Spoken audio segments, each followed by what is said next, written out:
మనం పుట్టటానికి ఒకటి ఆధారం ఉన్నది, అదే భూమి. ఆ భూమిని ఏమని పిలుస్తాం? భూమాత అని పిలుస్తాం.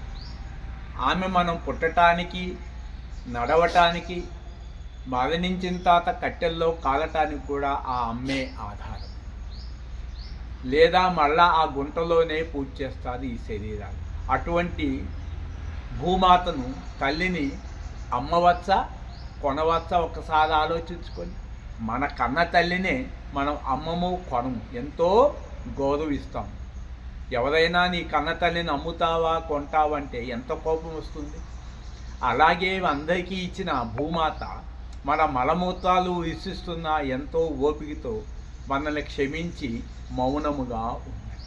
అటువంటి భూమాతను కొనుట, అమ్ముట పాపము అని నేను తెలుసుకున్నాను. నేను కొనుక్కున్న భూములన్నీ అలా ఇచ్చేసాను ఉచితంగా. కాబట్టి ఇప్పుడు నేను భూమాత కన్నా అతీతమైన జ్ఞాన సముద్రము. ఈ భూమి ఒక అల లాంటిది, ఇప్పుడు నేను సముద్రం లాంటిది. కాబట్టి ఎవరైనా ఈ పుట్టినప్పుడు ఈ భూమిపై పుట్టి మరణించిన వారి జ్ఞాపకార్థము ఒక మౌన కుటీరము నిర్మించుకొని సాధన చేసుకుని ముక్తి మార్గం సాధకులకు ఉపయోగపడుతుంది. 2 లక్షలు ఇచ్చి మీరు ఒక కుటీరముని నిర్మించండి. అక్కడ గొప్ప మౌన సాధకులకు ఉంటుంది.